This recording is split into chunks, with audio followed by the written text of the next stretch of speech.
In the 90s, the sniffing problem was really rife in remote communities.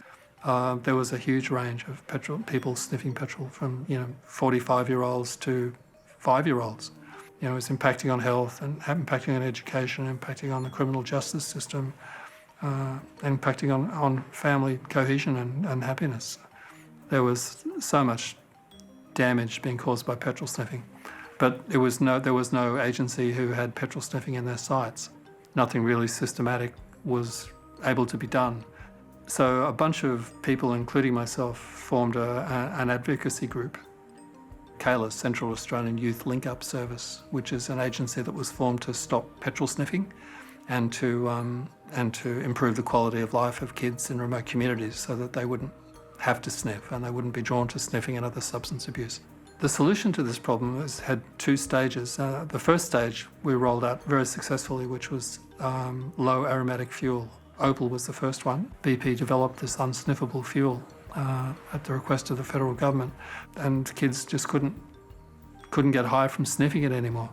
So that's the first half of the solution, is the supply reduction. And then the second half, which we're still engaged in, is trying to address the factors that push them towards sniffing. Like we could reduce sniffing in a community by 50% if there was a youth program there, because often people were sniffing because there was nothing else to do.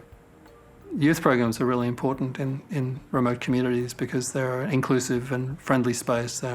We set up computer rooms for kids and Wi-Fi hotspots, and we sort of like do some IT training in fun things for kids to do, and we know it works when it sort of takes off virally. I don't think there's ever been a health initiative that's been so successful, like 95% reduction in substance misuse. It's outstanding, and it reflects really well on the community acting together the way it did. If I could achieve the goals that I think are really achievable, then remote communities would become fantastic places to live, and where there was good food, good education, good employment. It is possible to make life better for kids out bush. It's quite possible, and it's really important to do so.